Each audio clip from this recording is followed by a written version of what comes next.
Everyone, and welcome to the Altos Trading Live Strategy Session with Jeff Tompkins. This is your host, Richard Van Rich, and we have Craig Ward with us here in the chat. We're really excited to have you guys with us here tonight. It's been a long week since we last talked. It's been a lot of things have happened in the market, and we've got a lot to go over tonight. So if this is your first time on, you'll notice that your microphones are all muted. That's so we can all hear Jeff and I talk, but there is a Q&A box at the bottom of your screen. If you move your cursor, you can put any questions there, and we'll get to those throughout the session and also at the end before we hop off. Now, if you have any questions about your account with Altos, trade alerts, access to Zillion, trade trend, anything like that, email support@altostrading.com, and we'll get to those sometime tomorrow. And if you get bumped, have to run, or somehow find yourself kicked off the webinar, don't worry. This is recorded and will be available in the members area later tonight and also on YouTube sometime tomorrow. So before I bring on Jeff, let me just read a quick disclaimer. Altos Trading LLC and Trade Trend / Zillion software is intended to be used as information service for subscribers and includes opinions as to buying, selling, and holding various stocks and other securities. However, publishers of Altos Trading, Trade Trend, Zillion software are not brokers or investment advisors and do not provide investment advice or recommendations directed to any particular subscriber or in view of the particular circumstances of any particular person. Altos Trading LLC, including its owners, do not accept responsibility for any decisions made by subscribers using the software, and subscribers to the Trade Trend / Zillion software or any other person who buys, sell, or hold securities should do so with caution and consult with a broker or investment advisor before doing so. All right, that being said, let's bring Jeff on. Jeff, are you there? Hello, everybody. There he is. Good to see you guys. Good to see you, man. How you doing? Live and in person. We Good. didn't see you last week. You had a malfunction with the camera, right? Yeah, camera's kind of acting up, but I think it's working today. I see myself, so that's a good sign. Yeah. Hey, Dickerin. Hey, everybody. Great to have you guys on. Yeah, so obviously new lows on the S&P today. It's a crazy time in the markets. It's not letting up. So we're going to take a look. I'm kind of watching the futures right now, which are fairly flat, slightly up. So we'll talk about what to look out for tomorrow, the rest of the week. And then we're going to follow up from our topic last week, which was, although I was so exhausted last week, I'll probably do it again tonight. I kept calling them straddles, but I meant to say strangles. So we're gonna, do our market overview, follow up on the 36-month moving average, which, of course, we're not at the end of the month, but that comes on Friday at the end of this week. So we're close, and most likely you're going to have to shift gears due to what's occurring with the 36-month moving average on the monthly chart. But we're gonna follow up from our topic last week and the main part of our session tonight with short strangles. So we talked about setting those positions up last week. We talked about how to structure them, selecting expirations, your strikes, your deltas, all those types of things. And by the way, if you didn't attend last Tuesday, that recording is up in the YouTube channel for you to review. But we're gonna continue on with the topic this week and talk about how to manage those types of trades once they're open.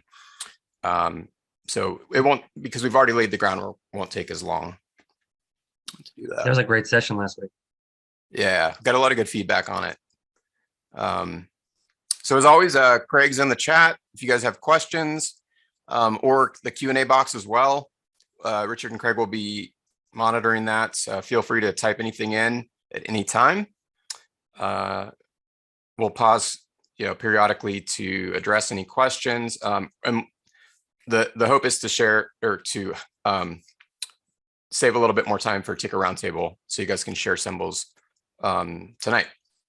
And that probably there's a lot of people on that want to do that because of all the chaos in the markets and want to maybe dig into some of the stocks or things that you're watching. And we can review kind of what's going on and as it relates to individual securities. So, and then we'll wrap up with our Q&A. So I'm going to go ahead and flip off my camera so you guys see the full screen, and we'll get over to our charts. Let me make sure we got today's data in our Zillion dashboard. And we'll get over to the S&P. So again, the S&P hit new lows for the year today and rebounded, but we're in bear market territory. So the bear market's not letting go. And at the moment, we are quite overextended to the downside. And as anticipated, we talked about the levels to watch for last Tuesday between our session last week and today. And if we broke those support levels, to expect a very high probability of a retest of June lows. And what do you know? It happened. So again, just to emphasize the importance of mapping these levels out and keeping an eye on them and using them for decision making with your trades and investments, because they're very reliable, and we've demonstrated over and over, week after week, that these levels give us very good foresight to short, near-term market direction. So we'll talk a little bit about that on the S&P, because again, we hit new lows for the year, closed just a bit above the lows, previous yearly lows from mid-June. So this is where we anticipated finding support, and we're seeing that. So I'm going to zoom in a bit here so we can see it better. And then we'll go ahead and draw our horizontal support level here. All right, so this is the level that's kind of right around 36. And again, probably better to make a zone out of this. And although we haven't hit 3,600, being a century mark, I want to use that level as, if we continue with this sell-off tomorrow or through the remainder of the week and the end of September, want to use that century mark as a potential touch point. But I think we have a good chance of some degree of a rebound from this support zone, which again will kind of place right between 3,600 and 3,650.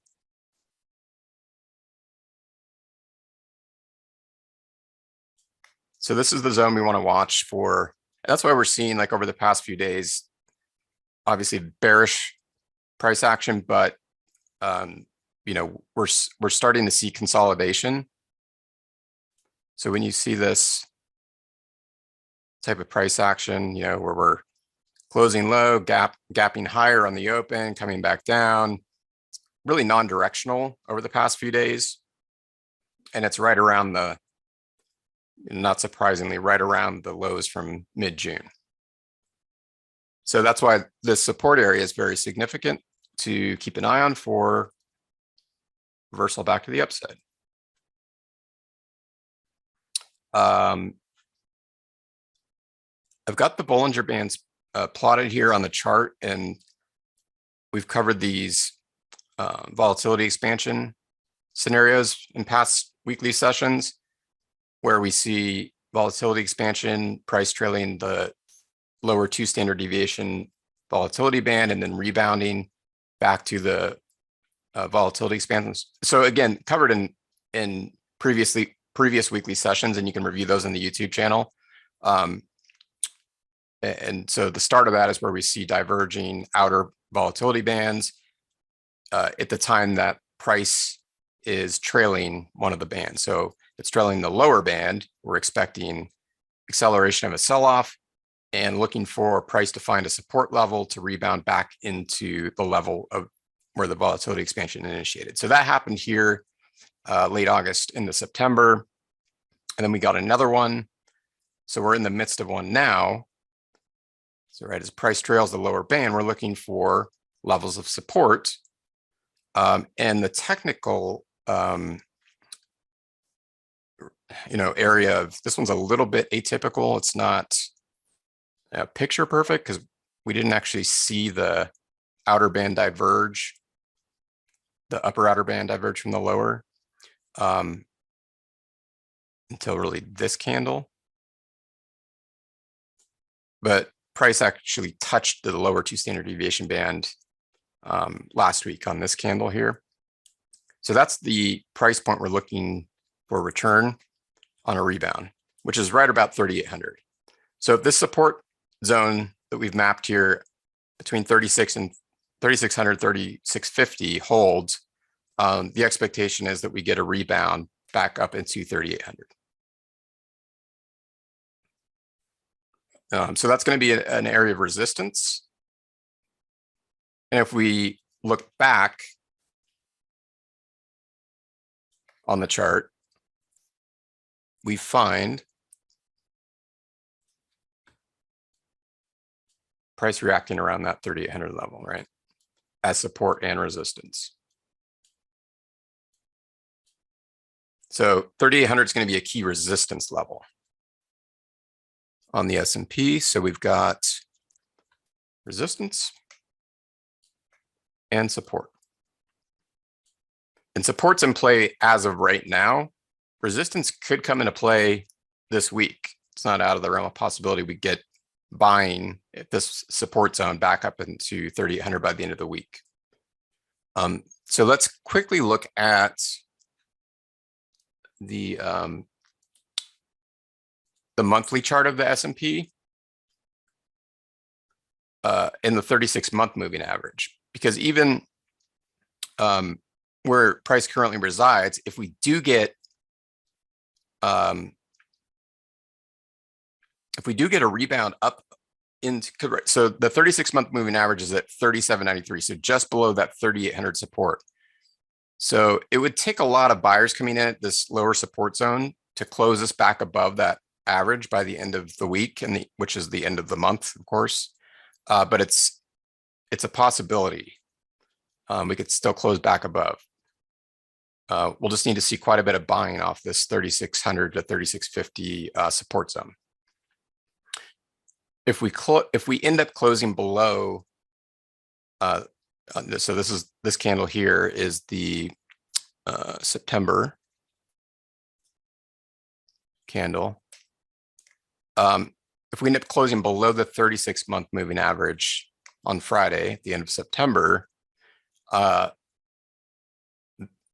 market sentiment is going to be much more bearish into October and the remainder of the year, with an expectation of prices moving down into lower support areas like 3,400.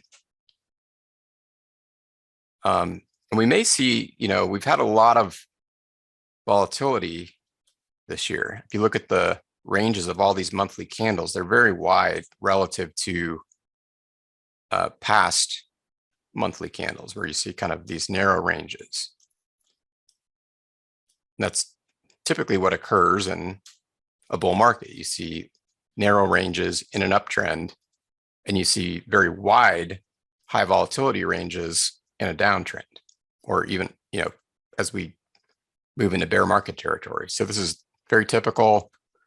So next week will be our first weekly session for the new month for October. So by next Tuesday, we'll know by Friday, but by next Tuesday is when we meet again, we'll know and be able to analyze and plan for what happens here with the 36-month moving average on the September candle, whether it closes above or below.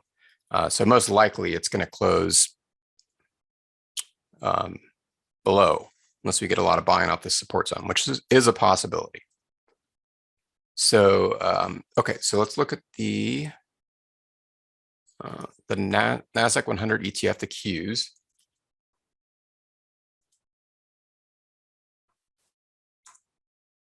And interestingly, so we didn't make new lows on the NASDAQ. So you'll see the lows from mid-June on this day, June 16th, were 269.28.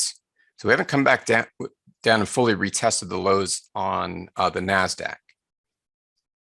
So this will be interesting to watch as well tomorrow and through the rest of the week.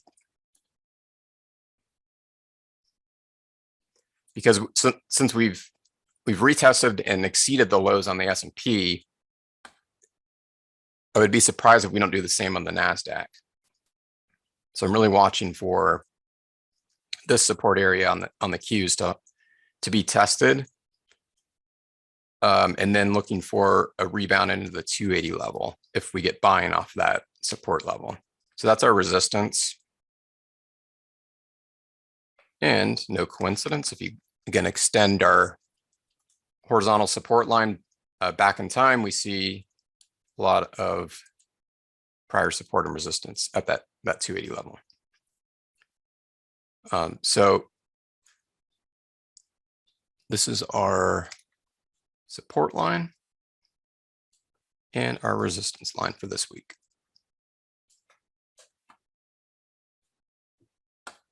Now let's take a look at the VIX. So the VIX tells us a lot. And we focused on this because we're in this VIX range for quite some time with strong resistance around 28. And if you attended recent past weekly sessions, you'll recall I strongly emphasized this 28 resistance line on the VIX, and that if we broke it, while we also saw a break of support on the NASDAQ and S&P, to expect a continuation of the sell-off. So that's exactly what has happened here.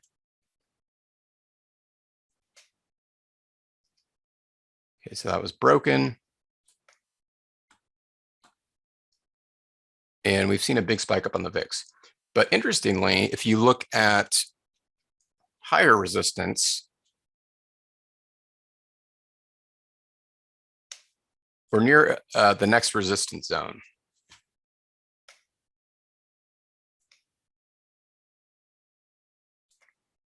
So this resistance zone is going to be really important for timing any upward reversal on the indices.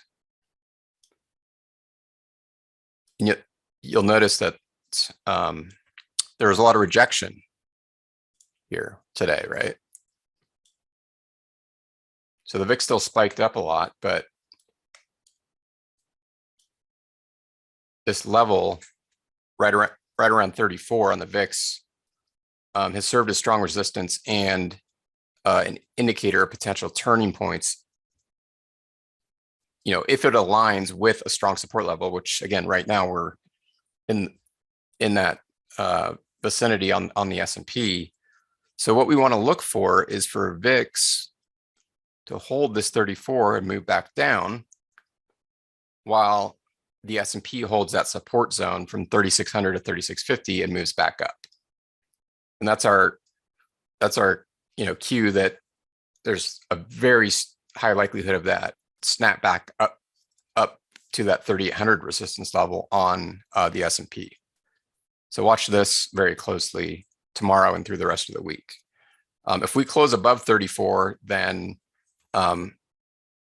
we're likely again to see a continuation of the current sell-off, but it's less likely, I think, than this 34 level holding on the VIX and the S&P moving up, moving to the upside off that support zone.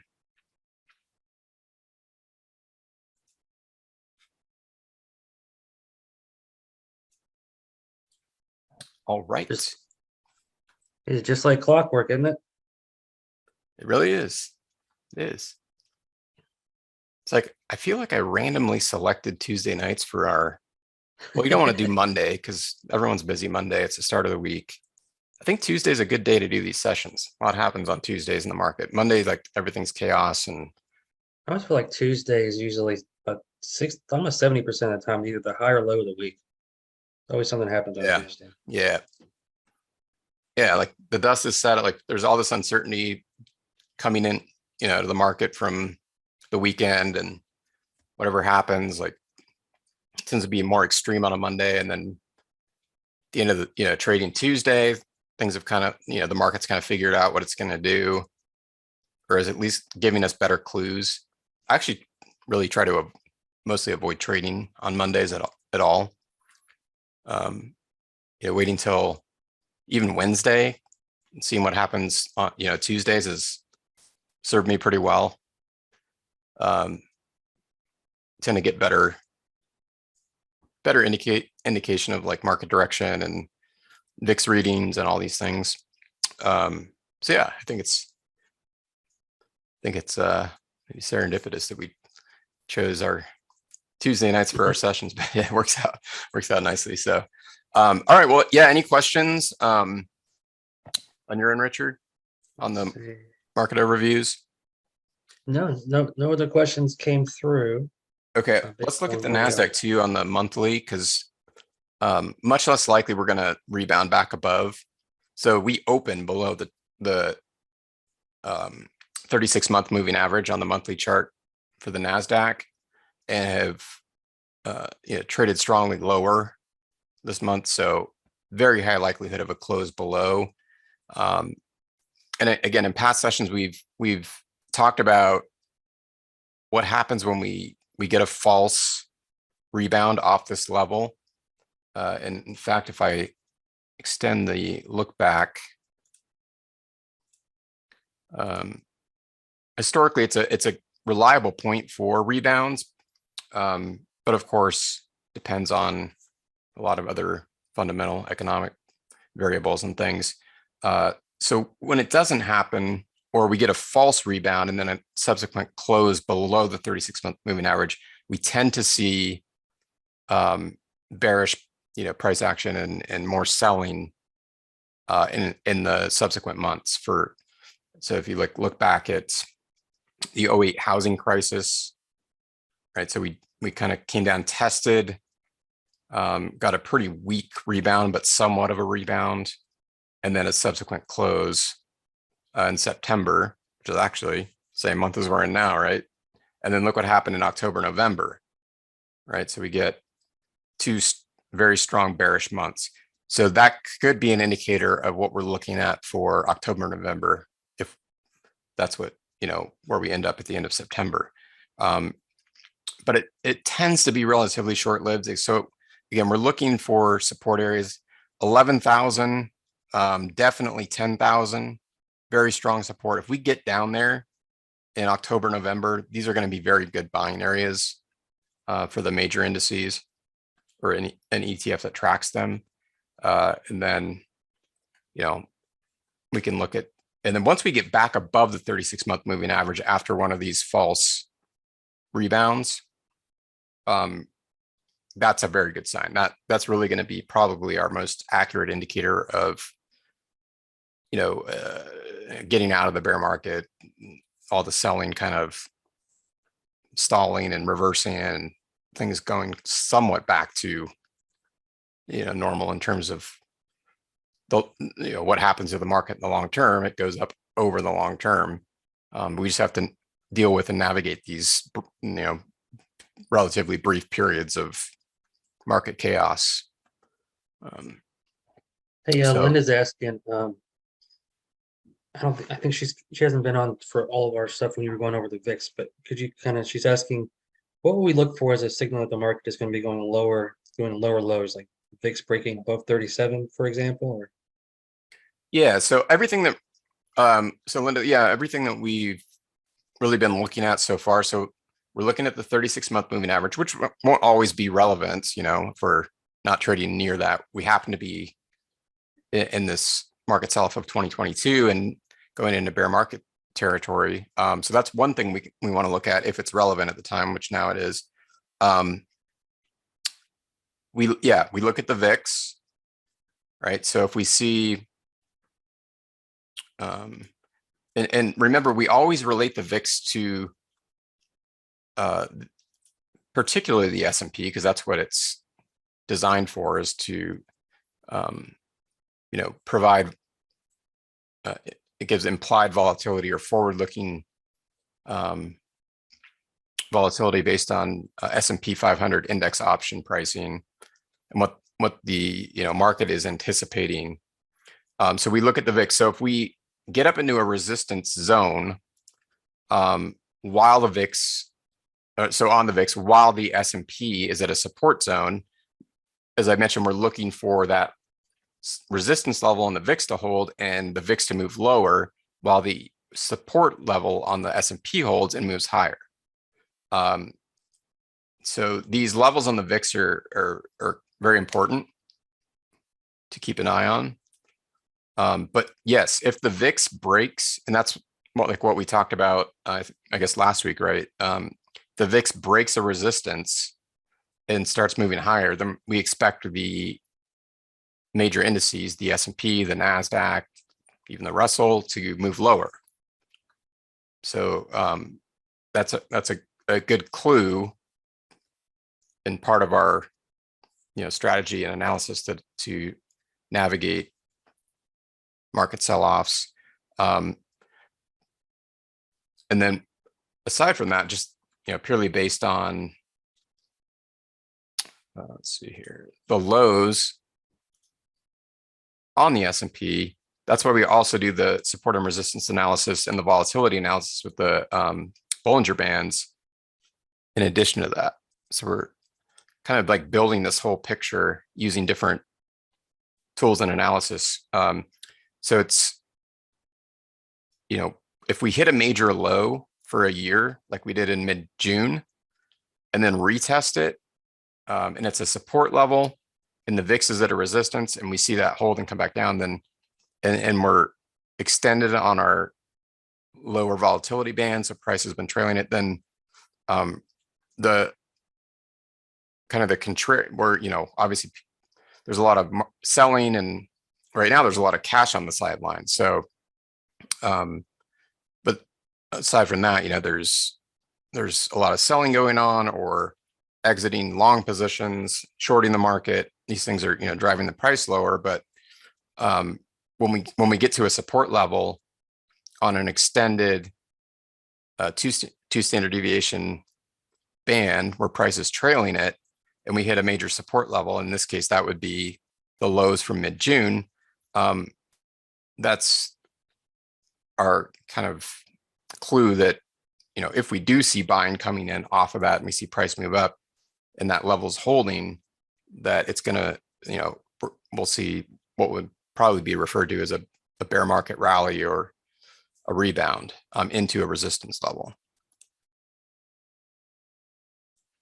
So I think, if you map these levels, and the same applies to individual securities too. Like we've said this many times in the past, all these exercises of mapping supply and demand levels, which is really what they are, but we call them support and resistance, where there's past buying and selling, is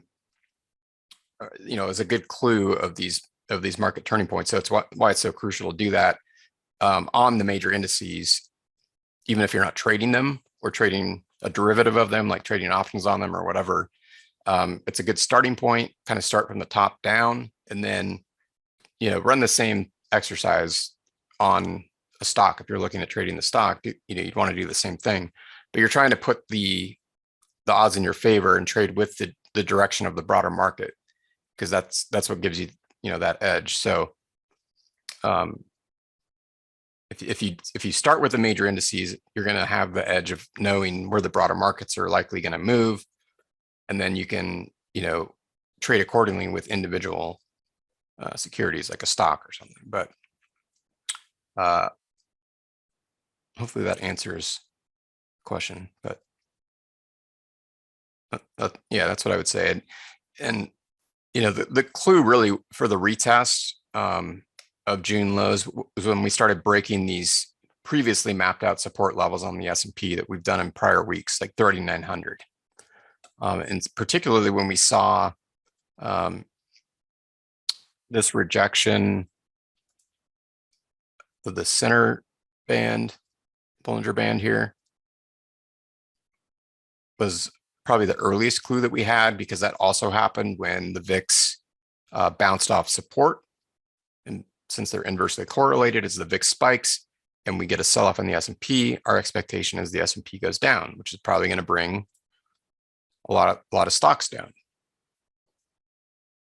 So, and then as we start to break these major support levels, and they often reside at at century mark levels like 3,900, 3,800, 3,700. Now we're looking at 3,600. We want to watch for daily closes on a sell-off below those century mark levels for the clue. Because if we break a century mark level to the downside, like we've been doing, it's very, very likely we're going to test the next century mark. And that's been happening from way up here where the sell-off at around 4,100 took place. We break 4,100, we hit 4,000. We break 4,000, we hit 3,900. We break 3,900, we hit 3,800. Break 3,800. And when I say break, I'm talking about the closing price at the end of the day, close below these century marks. Then we hit 3,700. Eventually, that may not happen, or we might breach a century mark level slightly and then get a lot of buying off of it. But that's where we want to then again look at our support and resistance levels for clues and the VIX. So we may not hit 3,600. We could move up from here, or we could come down into 3,600. But I think if we do, then we're going to see some degree of a rebound.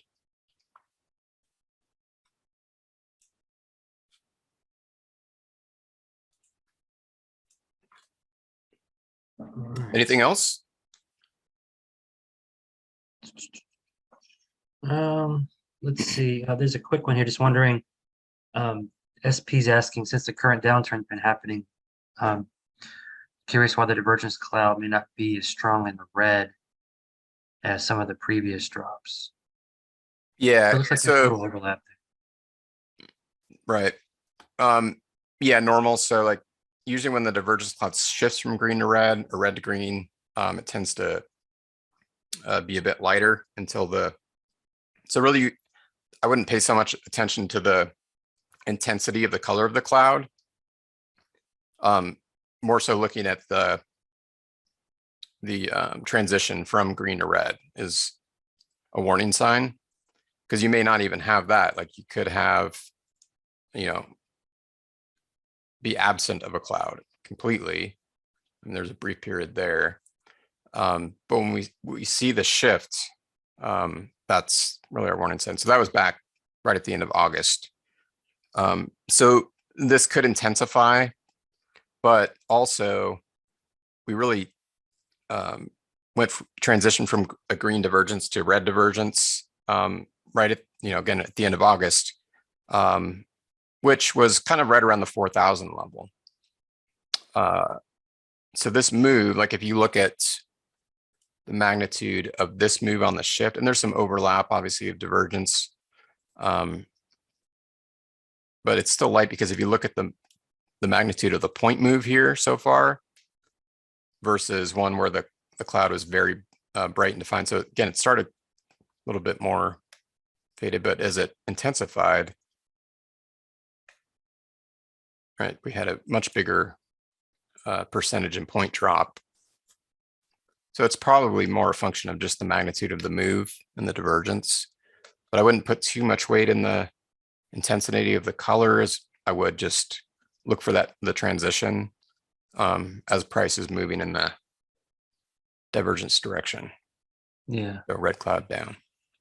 Makes sense. I don't know if you want to answer this question now or wait till you kind of get through the lesson, but Gopi has a question about trade trend and the signals. But yeah, we can hit it real quick, and then we'll go over to the management of the strangles. Yeah, Gopi's asking, the trade trend signal provides a trigger level for buy and sell. How do we calculate target and say stop loss after the trigger? So the way that we have the trade trend algorithm set up, that would be at your discretion. We don't, well, there's an initial stop loss level, but not take profit. So if you want to use a predetermined profit level, it would be at your discretion. So some people might, also dependent on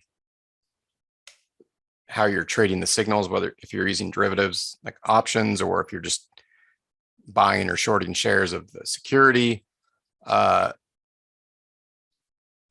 essentially, actually, we'll just use the S&P 500. So like Well, I we got to think one of sell. the beauty of it is the fact that there is not a built-in take profit. Well, that's it'll run and run and run until it's Yeah, so and that's was the design behind it, and why we use trailing stops is to try to capture as much of the move as possible, because on a move that really runs a lot, the idea is, to capture a larger point move on a successful trade than you would lose on a stopped out trade. And so that's what the trailing stop was put there for. But again, not to say you can't use a predetermined profit target level. So there's different ways. So like on this past sell signal, which is still open because the pending sell came in September 15th on the SPX, triggered on the 16th, and entry would have been, below the low of this candle. Let's just say around 38.80. We can look on the dashboard to see what the actual entry price would have been. But now we're down at 36.47 with a trailing stop right around 37.37. So it's still an open signal, and could end up, if the S&P rebounds, getting stopped out but it would be with a profit at this trailing stop level. But it could also keep moving down. So if that occurs, the algorithm will detect that and move the trailing stop down to cap, to lock in profits on an open position. So that's really how it's set up. But when this initial signal came in, and if you took the signal or took a trade off the signal, shorted the S&P, the initial stop is up here. So you know what your initial stop level is. And if you want to use like a 1-to-1 risk reward and take the distance between your entry price and the initial stop and use that as your profit target, or maybe a 2-to-1, that's again more kind of at your discretion. But so the trade turn algorithm doesn't provide a profit target, so to speak. It provides a trailing stop on these directional moves that are following through. So, if you took a short trade off the sell signal, it's very well in profit. And even if it gets taken out on the last trailing stop level right here from today, it would be closed as a profitable trade. But, again, the reason for, doing your homework and mapping out the levels is we know we're at a major support. So we might want to use a support level on a short trade as a profit target level, or on a long trade, we might want to use, like, here was one right here, and this one ran up, but it was actually taken out by the trailing stop. But we could have used a resistance level as a profit target, which would have worked out, very nicely on this buy signal. And if we had mapped out this resistance level around 41.50, that would have been a reasonable profit target level, even though we exceeded it, and actually got more buy signals along the way. But that can be another method for placing profit targets, is just using support and resistance. So there's the kind of different ways, but it's just not built into the algorithm because it's too discretionary. The algorithm can't analyze the support and resistance levels like we're doing, and things like that. So sure, no problem, Gopi. awesome. Cool. All right, so let's take a look at. I actually set one up here before our session, following up on the short strangle strategy that we covered last week. Let me get that back up here. So I just kind of set up a sample. Oh, I thought I had disappeared.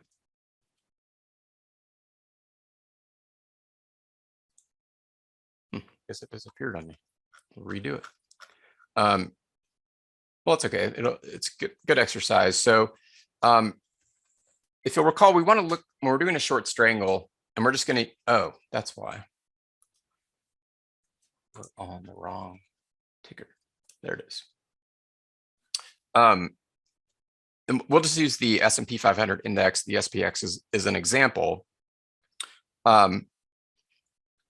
The entry criteria we want it for expiration. we want to select an expiration roughly like, I like about 40 days out. So I just selected November 4th, which is 38 days from today, as my expiration. And then we're looking for, so if we expand that options chain, again, we went over all this last week, so it's in the recording. And if you guys attended, hopefully took notes, or you can review the recorded session. But we're looking for very low deltas. So I selected the 3150 for my short put strike because it is right at the 10 delta. Okay, so that would be we'd be selling the 3150 put. And purely demonstration purposes, this is not a recommendation to place this trade. Not that it would make sense. I just want to demonstrate how to structure it, and then we'll kind of talk about how to manage it if you enter one of these types of trades. And then I selected 40.25 for my short call strike. And that's right at about it's in at 11 delta.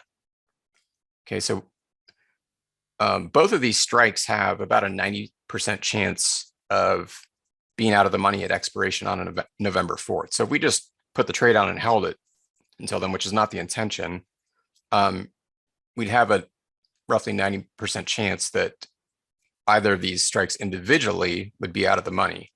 The probabilities change a bit since we have shorts on both sides of the market, right? We're selling a call and we're selling a put. So what we can do is we can look at our risk profile and kind of see, what are the possibilities based on price movement in the S&P, which is what we're doing our example short strangle on. But encourage, if you use this type of strategy, to do this on, if you did it on like an individual stock or an index or an ETF that tracks an index like the SPY, which can be used in place of the S&P 500 index, the SPX, to look at the risk graph, right? So we know that, so the blue line is our expiration line. So if we were to actually hold the trade till expiration, it shows us where we, our break-even points, those are these red lines, where we would start to lose money if the S&P traded past a price level on expiration day.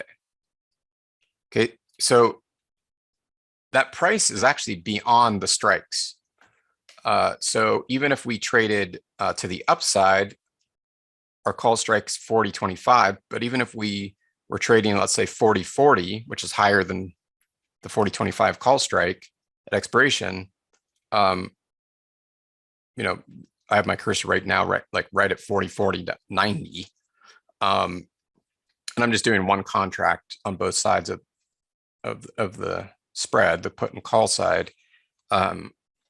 It's showing that our profit would be $2,159.97 at expiration. So the price move of the S&P can extend beyond the short strikes by expiration, but our intention again is not to hold through expiration. So the purple line is if price moved, or if the S&P moved a particular price today, which of course now the market's closed. You can also do step analysis in here. We won't, probably a topic for a different session, but you can add different days in here to analyze. So like, what happens if the S&P moves down to 3,600, on Friday? We can look to see what our, likely profit loss in this position would be. So this purple line is purely just for today. So obviously the S&P is not going to, move up to, over 4,000 today. It didn't. We're already after the close. So these are not, probably, reasonable or realistic price levels to be looking at for the current day's trading. But it still can help us kind of determine risk. And again, we can change the expirations, and we can do like day steps and look at different days and expiration cycles to determine, how the position might behave based on the price of the S&P. So that helps us kind of, understand our risk and where we may want to, make adjustments or, place stop losses if we want to set a max risk for our position, and things like that. So that's the importance of looking at this risk profile. And so we're looking at this and obviously in Thinkorswim, but all options platforms or brokers that offer options trading also offer these risk profile graphs. So this is what can help you kind of look at different scenarios, different expiration cycles or days between when you enter the position, enter the trade, and the expiration date, all of those things. But in terms of management, our intention is not to hold this through expiration. So we started talking about exiting criteria last week for this type of trade. So one contract, if we sell one 40-25 strike call and we sell one 3150 strike put, the credit as of today, because I just set this example trade up today, is $37.50 per contract. So we would collect $3,750 in credit for putting this trade on. So one of the exit criteria is to exit one side of the trade, depending on how the underlying moves. So if the SPX moves up or down, and that's kind of the nice thing about the strategy. We're not trying to pick the direction. We're just trying to pick very unlikely touch points using deltas and selecting the strikes at those deltas. So depending on where the S&P moves, whether it's up or down between now and our expiration date, and if it moves up, then our puts are going to make money and our calls may make money too, depending on the magnitude of the move, because we're short premium. So we're benefiting from time decay. But if there's a strong move, our short calls could lose money on a move up, or conversely, our short puts could lose money on a move down. But the other leg, the opposite leg, so if we get a move up in the S&P, our puts are going to make money because we're getting paid for the short, being short theta. And it's also moving in the direction you would want the security to move for a short put. It would be the upside. So if that occurs, or the opposite occurs and it moves down and we make money on the short calls, but we want to exit the leg that's making money at a 50% profit. So what you'll do, like after the trade is put on, you'll be able to see the actual, because our credit on the total short strangle is 37.50. So on the order entry, the way that we're entering this, we don't necessarily know the exact price that we're selling the call and the put side at. But once the trade's entered, we'll see that on our open position screen. So we'll know the price. So let's just say, it's not necessarily the case and most likely isn't, but let's just for simplicity's sake, say that we just split this in half.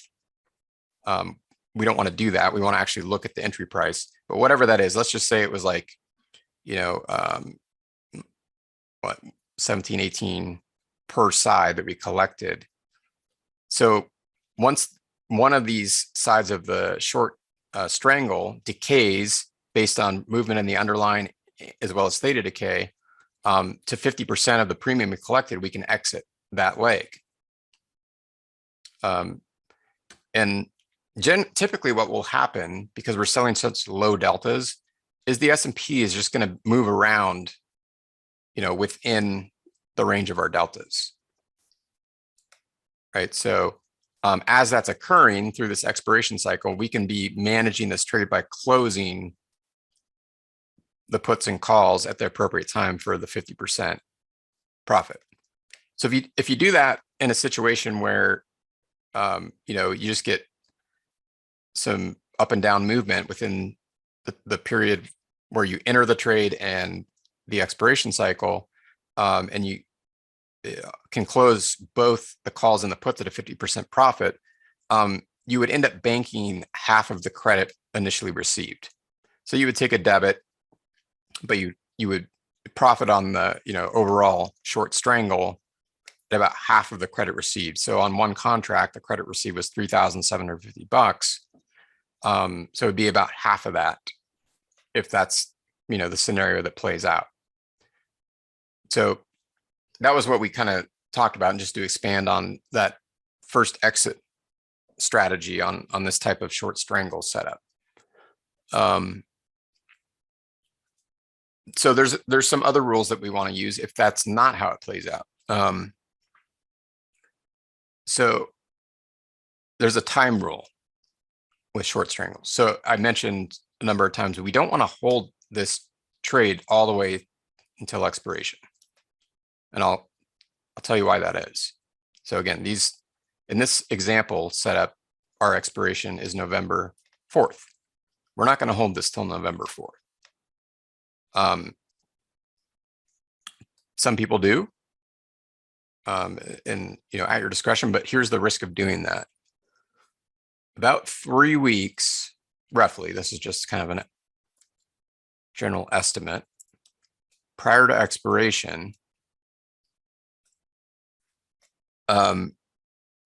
the benefit of, so where we're selling premium and the theta decay, we're getting the advantage of being the option seller. And even if the S&P trades sideways and moves flat and doesn't do anything, we're going to make money on both the calls and the puts, even with non-directional price movement over a period of days. As that plays out, because remember, we've sold an expiration, roughly 40 days out, in this case, 38. There's going to be a shift from the benefit of getting that theta decay from being short the calls and puts to being exposed to what's called gamma risk. So gamma risk basically is, gamma is an options Greek that measures or tells us what basically the change in delta is. Remember, we use delta to select our strikes. So to explain it as simple as possible, gamma risk is a situation where the closer you get to expiration, the more your option premium is going to be impacted by moves in the underlying security. And that's a significant consideration when you're selling options premium. And that gamma risk becomes more significant when we're starting out by selling like 40 days out in expiration. As we get closer to expiration, particularly right around 3 weeks prior to expiration. So we might see a more significant fluctuation in our profit and loss in a position held within 3 weeks of expiration, even if we're far away from our strike prices. So that's the rationale for getting out at a 50% profit on either side. And if that doesn't occur, by the time we're about 3 weeks out from expiration, so 3 weeks prior to November 4th, then we just exit the whole thing. And most likely we're going to have a profit in the trade. Maybe not. There could be a loss and we can make an adjustment if that's the case, which we'll talk about as well. But this is our time exit rule. If we haven't closed the call or the put side with a 50% profit, so in other words, we've captured 50% of the potential profit from the credit received, then we would look at closing out of the trade to avoid excess gamma risk. So that's the other major kind of criteria for exiting. We don't want to be holding the short strangle within 3 weeks of expiration. All right. So a lot can happen between when we put a short strangle on and certainly by expiration. But since we're not intending to hold the trade through expiration, let's just say between when we put the trade on and 3 weeks prior to expiration. A lot can happen, right? So that's where we're managing, right? So any directional move, we close the profitable side at 50% of the credit collected. Markets tend to, stay within that 10 delta on the put and call side a very high percentage of the time. So the vast majority of the time, you'll just be managing the trade and taking profits at different points in time on the put and the call side. We don't want to get in a situation where one of our short strikes is touched, right? So that's where we would use risk parameters. So using the risk graph, we look at different days in time and what the potential loss would be on the put or the call side on an adverse move in the short strangle in that direction. So like for a short call, we don't want the underlying security to move up into 40.25. For a short put, we don't want the underlying security to move down into 31.50. So we can use this to see, again, as we kind of cursor over different price levels, we can look at what our potential profit and loss would be and know that, okay, I mean, again, this is for simplicity. We're not adding other expiration days or cycles in here. This is, again, the purple lines for today. So it's not going to take into account like what happens if the S&P moves down to 3,400 on Friday. Well, that's going to be a completely different scenario. But we can add those into the risk graph and then say, hey, if the S&P moves down into a level, I can see what my, roughly what my loss would be on that adverse move on the side. We'd be taking profits on the profitable side, but I would be looking to see what that would be. And then I can say, hey, if S&P hits, let's say, 3,500, well, if that happened today, we would have posted an $897 loss on the position on one contract. And maybe that's that's where you determine your risk tolerance, and that's how you determine your price level to exit. So if your profit potential is half of 3,750, and let's say you want to have a 2-to-1 risk reward ratio or reward to risk ratio. So you want to make twice on your profitable trades as your losing trades. That's how you determine that. Right. So if that were the case, right, we could actually place our stop, more like, mid 3,400s or a little bit lower. For today, we got to reassess or look ahead using different expiration cycles. So that's the stop loss management component of this for controlling risk. And then for the adjustment component, as the underlying asset is just kind of making moves within our range, our short strikes, we can make rolling adjustment decisions. So let's say that the S&P rebounds off that support level we looked at, right? That's going to benefit the short put. We're going to make money on the 31.50 strike puts as the S&P moves up. And that could happen quickly. We could hit our 50% profit target level quickly. So we'd close out the puts, the calls, as long as they're still safe and we're not within 3 weeks of expiration. So this is going to be that time aspect of exiting the short strangle is also going to be information we use for adjustments. Let's say that happens this week, right? So we're still outside of the 3-week time exit component of the short strangle trade. So since we're outside of that and we can still hold the short calls, we can re-enter the short puts at a higher strike that's at a 10 delta. So we just use the same criteria that we went over last week, right? We sell the 10 delta. And these are just very basic rules. We ideally want to combine these with all of the other exercises we're doing with selecting our horizontal support and resistance levels.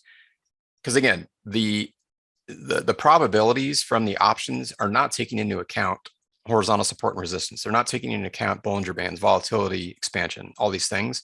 When we add that into the equation, our probabilities go up quite a bit. If we can find confluence between a support or resistance level with these strikes, and probably since we're selling such low deltas, they're going to be multiple levels of support and resistance. That's going to give us an even greater edge. And then we want to use those for decision making for adjustments. So if the S&P moves up and our short 3150 strike puts are making money, we hit our 50% profit target level, we close them, and we've got, let's say, 2 or 3 levels of lower support now to use, that where the 10 delta on the put side is below those levels, and we're outside of the 3-week window, before expiration or expiration of our short strangle, we can roll the puts, sell that 10 delta strike that's below multiple levels of lower support. We have a high probability. We're bringing in more premium. And if the move up in the S&P continues and we lose money on the calls, we're still collecting more money on the short puts. So it's kind of like an object in motion where we just have to manage it, and do it based on what's happening with the underlying security and how far we are out to expiration.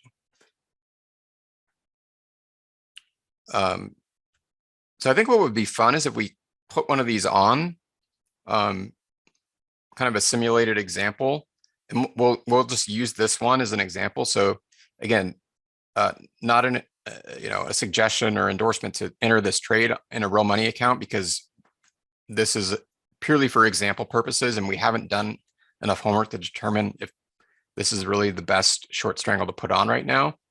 But I think it'd be fun to put one on a simulated account. So we'll do that, and then we'll follow it using this expiration, these strike prices, and as we continue our weekly sessions, we'll take a look at kind of what it's doing and how it's behaving, and then if we make any adjustments outside of, like on a day that's not on one of our Tuesday weekly sessions, we'll fill you on what was done and all that. But I think will help kind of solidify in real time what we've covered in terms of setting, structuring it, setting the trade up, entering it, routing it, and then managing it as the days pass. So that was everything I wanted to cover with management. But again, no single trade is identical. They all are going to play out differently and behave differently. So I think that's where the value of putting one of these on and actually following it will help as well. And then as we get into other strategies and things on future weekly sessions, we can revisit this and kind of talk about how to manage it as the market plays out. So any questions there, Richard? Man, we ran up to the hour again. Always goes by faster than I anticipate. Eric's asking, let's say you exit the put side of the 50% profit after 1 week of being in the trade. Do you sell another put the next day when you see the stock continues to go down? Well, so you would exit if you exit the put at the 50% profit target level, and then the next day, the underlying security rotates lower, that can actually be a good thing for us, because that when the underlying security moves down in price, implied volatility goes up, and increases the premium we collect, and it allows us to sell that 10 delta at even a lower strike price. But that's why I'm saying, you don't want to just put these trades on blindly. It's important to really map out your levels. And in the case of a down move, you'd want to really be aware of your lower support levels, and not just blindly sell a 10 delta on a stock. There is enough of an edge in this trade that if you just did it blindly without mapping levels, it could make money over the long run. But I think what's crucial to emphasize, you can take a strategy or a system or whatever that has an edge and lose money with it through the management component of it. So this one's a short strangle is no different. You can follow all the rules, put the trade on correctly, and if and have the positive expectancy edge that would mathematically tell you you're going to make money with it over the long run, and still blow your account out if you mismanage it or over leverage or don't get your position sizing and risk management and all those things right. So that's something important to consider. So yeah, if you exit the put side at a profit, and then all of a sudden the underlying security moves, and that if you were to do that, it's most likely because the underlying security is moving up in price. And then when you do that, then the very next day or right after you exit the profitable side, it rotates back down. That's where you would want to start looking for support levels and make sure that if you are re-entering a short put because you're outside of that 3-week prior to expiration window, that it's below multiple layers of support. It's at the 10 delta or around the 10 delta. And then, you're using those support levels for decision making, for stop loss, risk management and all that kind of stuff. But yeah, as a short option seller, an adverse move can actually, when it comes to trade management and adjustment, can actually be beneficial, particularly the downside, because when markets sell off or an individual stock, let's say, sells off, implied volatility goes up, premiums, which causes the premium to go up. And since we're selling the option, we collect more money for that risk. So you just still want to use all the same entry criteria rules in that scenario, and make sure that there's significant levels of support to justify the re-entering the put. And maybe that'll happen. I mean, it's very unlikely, because we're looking at approaching the end of September. So we've got basically it's 38 days to expiration. If we put this trade on today, we'll put it on the simulated account tomorrow at the open. So it's a little under 40 days.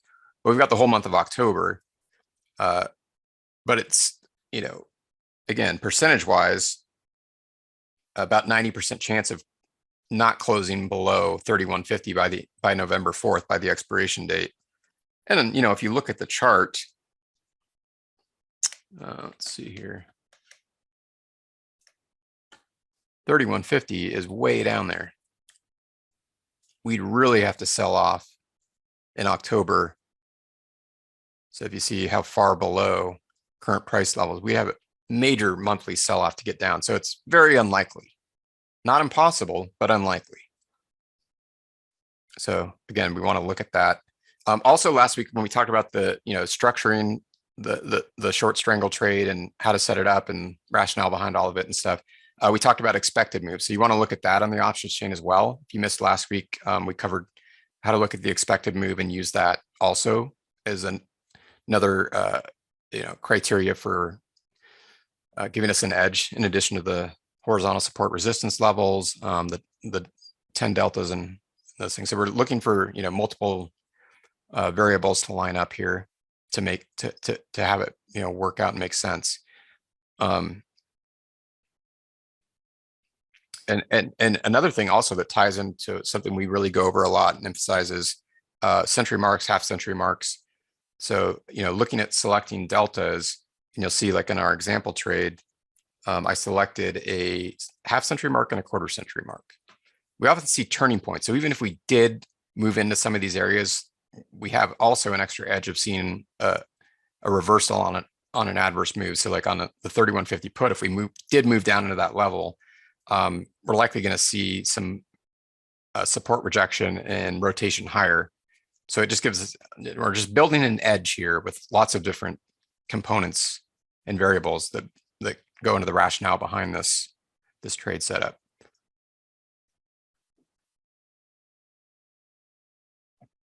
Awesome. That's it, really. I mean, there's a couple of questions came in about like margin, but yeah. So and those are good. I didn't see them, but margin, very good questions because this is a margin trade.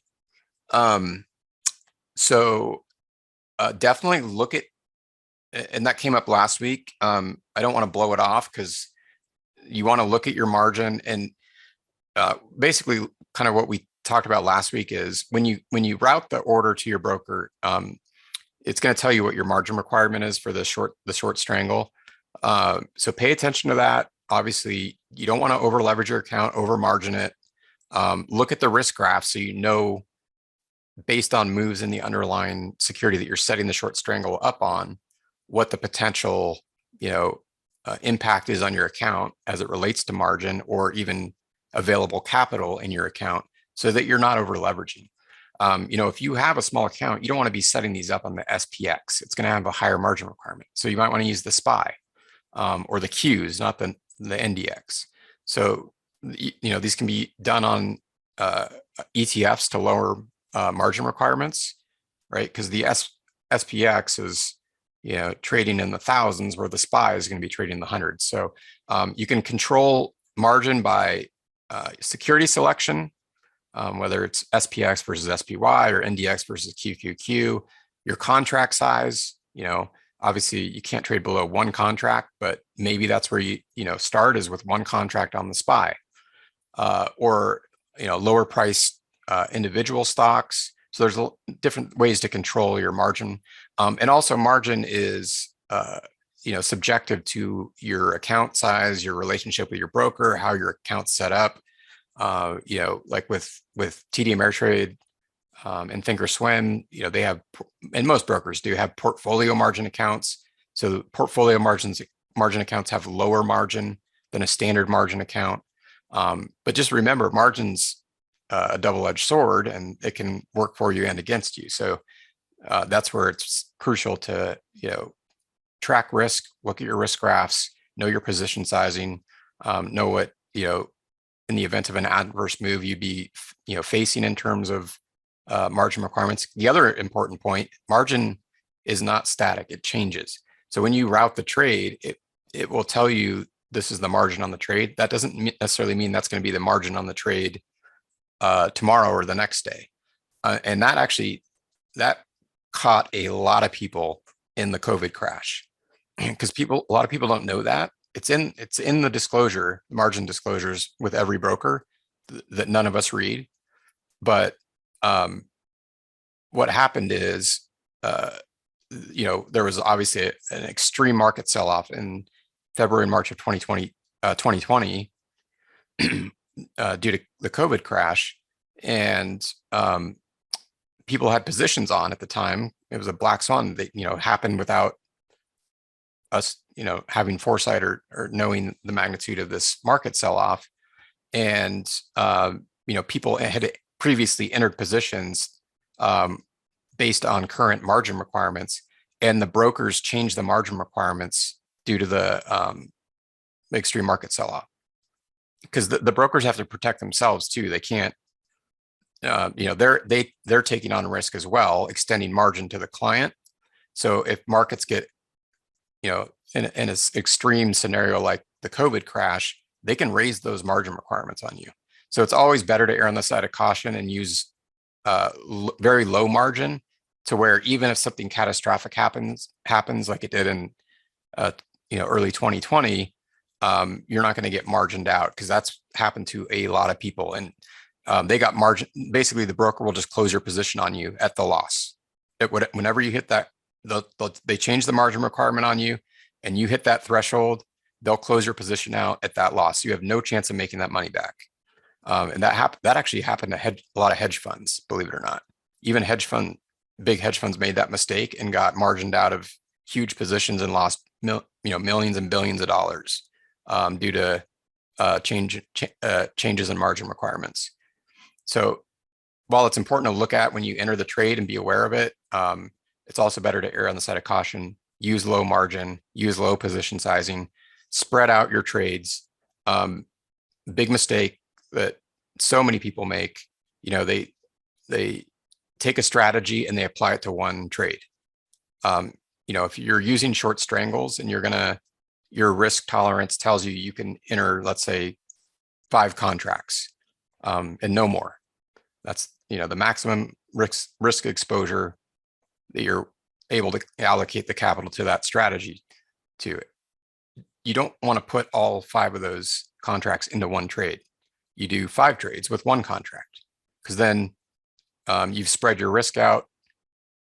And if something catastrophic happens with, especially if you're doing it on single stocks with a company or something, it's not going to impact the other 4 trades.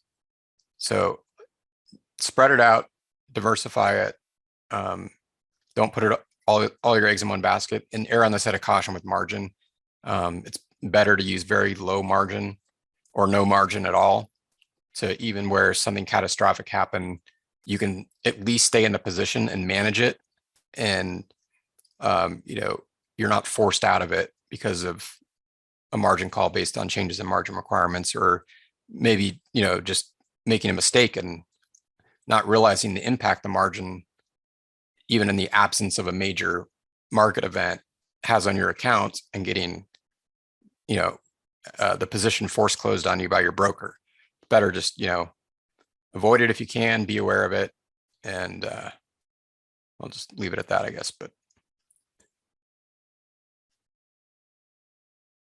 yeah, Raju, if you select earlier expirations, so a couple points on that. Raju asked if you select earlier expirations, you get less credits. So yeah, generally the further out an expiration you go, the more the credit's going to be. Not always the case. Depends on the asset and implied volatility and number of variables. But generally, yeah, you're going to get a larger credit the further out an expiration. So that's, a portion of the rationale for selecting a further out expiration, because we're not going for the full credit in this setup, this trade strategy. But the other thing is the gamma risk. So you don't want to put these, if you put a short strangle on every week that expires in a week, and you just keep, you're exposed to huge gamma risk. So if you do get a big adverse move, you have virtually no flexibility to adjust for it. You have, no time left in expiration also, which is why we put that 3-week, time limit on this setup. So if we enter a 40-day till expiration short strangle, we're exiting first, if we hit a 50% profit target. But if that hasn't happened within, as we hit that 3-week mark prior to expiration, then we get out of the trade anyway. Because then as we move into those final weeks of expiration, we're losing our advantage as a short option seller, and we're going to get greater exposure to gamma risk. And gamma risk is a bit of a complex topic. We can dig into it more in future sessions, and obviously I explained it from a basic level, but you can also look it up. You can look up gamma risk and understand, because it doesn't just apply to a short strangle. It's, if you're selling credit spreads or iron condors or all of these different credit option strategies, gamma risk is important to understand in terms of how it impacts you as you approach expiration. So that's the reason we don't set these up with very short dated expirations, and we don't hold them, within, 3 weeks of the expiration date. Sure, Raju, no problem. Good question. So I got. All right. Well, I'm breaking my promise. We ran 20 minutes over, so we're going to have to hold Ticker Roundtable up, but I will promise that we're going to do it next week and devote more time. And I think it would be a better time next week to really look anyway, because we'll have more clarity as it relates to broader markets and these major and significant levels we mapped on the indices, the S&P, the NASDAQ, going into next week. So we'll be in October at that point. We'll have a knowledge of the certain close above or below, most likely below the 36-month moving average, and we can make better analyses of the tickers that members want to look at and things. There's a lot of uncertainty right now in this week as we approach the end of the week and the end of the month, and hopefully what we covered tonight will help you navigate the markets through the end of this month and through Friday, and kind of know where the levels to watch, where you want to watch for reversals back to the upside or breaks of those support zones on the major indices for continuation of sell-off, the VIX resistance level. The idea is that that will help you navigate and manage any, current trades or positions you have on. And I think next week it'll be good timing to really revisit and reanalyze, where the markets are and how it's going to impact some of these a lot of the individual stocks and stuff people want to look at. So apologize we didn't get to it tonight, but hopefully I really wanted to get through the whole management component of the short strangle. So hopefully that was helpful to you guys, and we'll again promise to look at we'll devote time to the ticker roundtable next week. Probably start a new strategy for next week as well. We may kind of just briefly start something, but I'll make sure that we devote more time to looking at individual tickers for the members. Yeah, it was just saying that great trade management presentation exit rules really helped increase my understanding. So I think a lot of folks kind of help bring it together for everybody this week. Oh, good. I'm glad. Yeah, and I didn't want to get too much into the step expiration thing with the risk profile graph because it's specific. In the case of demonstrating it on our session, it would be specific to Thinkorswim, and I know not all of our members use it. But if you do use Thinkorswim, there are good tutorials on their site on how to set up the step expirations to analyze, profit and loss through an expiration cycle on specific days. Or if you use a different broker, they likely have something on their site or, through their help tutorials that can, assist you in doing that. Because even though we somewhat glossed over it and I didn't demonstrate it, I would urge you to also look at that, whether it's for the short strangle or any option strategy. So thanks so much, guys. I appreciate all the nice comments and glad you got a lot out of it. Thanks, Keith, Raju. And we'll see you guys next Tuesday, same time, same place. If you have questions in the meantime, shoot us an email, support@altostrading.com, or give us a call at our toll-free number. Wish you guys success, and I hope that everybody does well through the rest of this week. It's going to be a bit of a challenging week, so just be aware. There's going to be continued volatility, probably more difficult than average, sort of environment in terms of dealing with that volatility and making trades work around it. So, if you have the patience, sometimes it's better just to sit out and wait to see what happens towards the end of a month. A lot of times I just will stay out of the market or exit trades or, sit on the sidelines as we get towards a major, calendar point, whether, it's an end of a month or a quarter or a year. Nothing wrong with doing that. And oftentimes, in my experience, it works out to your benefit. You end up, that patience pays off, and you end up waiting till the dust settles, and then you have more clarity to make a move, allocate capital to some of these strategies that we cover on our weekly sessions. So anyway, again, thanks again, everybody. Hope you have a great rest of the trading week, and we'll see you next week.